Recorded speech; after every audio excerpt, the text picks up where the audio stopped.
अस्सलाम वालेकुम दोस्तों, welcome to my YouTube channel. मेरा नाम है शाहिद और आज मैं हाजिर हूँ एक नई वीडियो और एक नए टॉपिक के साथ। तो आज का टॉपिक है जी, एटीएल का चालान कैसे क्रिएट करते हैं। अब एटीएल क्या होता है? Active tax payer list. अगर आपने एक्टिव टैक्स पेयर लिस्ट में आना है तो उसके लिए आपको एक चालान पे करना पड़ेगा। और वो चालान जब कोई बंदा फाइलर होता है किसी भी डेट में, तो उसको कम से कम एक चालान लाजमी जमा करवाना पड़ता है। तो जैसे आज की डेट है, अब ये मार्च 2024 चल रहा है, तो इस डेट में आपको 2023 वाले साल की रिटर्न जमा करवानी पड़ेगी और 2023 का ही चालान जमा करवाना पड़ेगा। ये चालान की डेट नेक्स्ट कब चेंज होगी? दोबारा मार्च के महीने में ही जो है ना वो चालान की डेट चेंज होगी और अगले साल 2025 के मार्च के अंदर ये चालान जो है ना 2024 के ईयर का पे होना शुरू हो जाएगा। ठीक है, तो हर साल मार्च के अंदर ये इसका ईयर अपडेट हो जाता है। तो आज की डेट में 2023 का चालान क्रिएट करना है आपने। तो चालान क्रिएट किस तरह से करते हैं जी? E.FVR की वेबसाइट के ऊपर आपने जाना है। इसके ऊपर आने के बाद यहाँ आपने डायरेक्ट आ जाना है ई पेमेंट्स के अंदर। आपने किसी चीज के ऊपर क्लिक नहीं करना, आप जैसे कर्सर लाएंगे सिस्टम नीचे आपको ऑप्शन दे देगा। यहाँ आपने नीचे आना है तो इनकम टैक्स के ऑप्शन के ऊपर लाके आपने क्लिक कर देना है। क्लिक करने के बाद कुछ इस तरह का इंटरफेस आपके सामने आएगा। यहाँ आपने अपना सिलेक्ट करना है पैरामीटर टाइप के, आपके पास क्या चीज है। तो हमारे पास सीएनसी नंबर है, तो सीएनसी सिलेक्ट करने के बाद यहाँ हम बंदे का सीएनसी नंबर डाल देंगे। यहाँ डालने के बाद किसी दूसरी जगह क्लिक करेंगे तो सिस्टम उस बंदे का नाम खुद से उठाएगा। आप कुछ लोग गलती करते हैं, यहाँ सिस्टम लोग नाम खुद टाइप करते हैं। अगर खुद टाइप कर देंगे तो ये मैनुअल चालान होगा। इस मैनुअल चालान को सिस्टम एफवीआर के अंदर आप पेमेंट कर भी देंगे तो ये आपका जाया हो जाएगा। तो ये आप सिस्टम आपके जो आईडी कार्ड के नंबर को सीएनसी में कन्वर्ट कर देता है और यहाँ नाम खुद उठाता है। आपने खुद नाम लिखना नहीं है यहाँ। तो यहाँ से पीरियड आपने 2023 सेलेक्ट करना है और करने के बाद आपने यहाँ से जो टैक्स पेमेंट नेचर है वो मिसलिनियस सेलेक्ट करनी है। ये मिसलिनियस, ये दरमियान में से अक्सर लोग चालान का ईयर और ये जो चीजें गलत सेलेक्ट कर लेते हैं। देन जो कहना वो रोते हैं कि जी ये हमारा स्टेटस एक्टिव नहीं हो रहा। जब आप चीजें गलत करेंगे तो फिर इस तरह के मसाइल का सामना तो आपको करना पड़ेगा।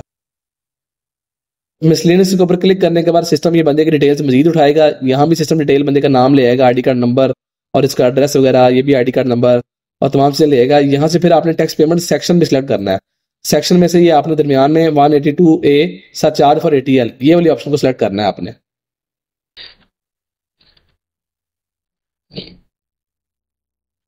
जब आप ये सरचार्ज फॉर एटीएल वाली ऑप्शन को सिलेक्ट करेंगे तो सिस्टम यहाँ आपको ये देगा, creation of PS ID under this payment section is only allowed for tax year 2023। अक्सर लोग कहते हैं ये एरर आ रहा है, ये कोई एरर नहीं है। सिस्टम आपको बता रहा है कि जो आपने सेक्शन सेलेक्ट किया है इसके जो पीएस आईडी है वो जस्ट 2023 वाले साल की क्रिएट हो सकती है, किसी और साल की नहीं हो सकती। तो इसके बाद आपने कहना जी ओके, और उसके बाद आपने यहाँ अपनी पेमेंट डालनी है 1000। डालने के बाद आपने क्लिक करना है किसी भी जगह। तो सिस्टम इसको 1000 यहाँ आ रहा है, जिसको सिस्टम यहाँ रुपीज के अंदर खुद यहाँ दिखाना शुरू कर देगा। इस जगह भी नीचे भी फिर आपने 1000 डालना है और डालने के बाद आपने नीचे स्क्रॉल डाउन करना है। तो यहाँ आपने अपना ईमेल डालना है, जो भी आपके पास अपना ईमेल है।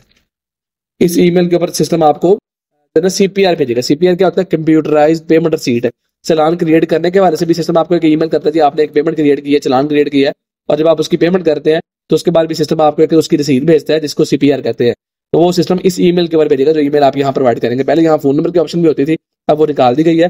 तो करने के बाद आपने यहाँ से क्रिएट के ऊपर क्लिक कर देना है और उसके बाद आपने उसको कंफर्म करना है। सिस्टम बोले जी कंफर्म कर लें, कंफर्म करना है आपने और देन पीएस आईडी आपके सामने जनरेट हो जाएगी। इसको आप यहाँ से प्रिंट कर सकते हैं और प्रिंट करने के बाद मतलब प्रिंट का मतलब है कि आप इसको अपना अगर प्रिंटर अटैच है प्रिंट भी हो जाएगा और आप इसको पीडीएफ में सेव भी कर सकते हैं। तो आप इसको यहाँ सेव के ऊपर क्लिक करेंगे तो चालान आपका क्रिएट हो गया है और इसको आप बाद में यहाँ से खोल सकते हैं। और वो खोलने के बाद चालान किस तरह का दिखाई देता है वो भी मैं आपको दिखा देता हूँ। ये पीएस आईडी नंबर है जिससे आपने पेमेंट करनी होती है। और चालान कुछ इस तरह का नजर आता है। इसके ऊपर ये देखें, आपको ये पीएस आईडी नंबर है, ये आपका सेक्शन है, ये आपका सब सेक्शन है, ये नाम है बंदे का, ये ईयर वगैरह तमाम चीजें इसके अंदर हैं।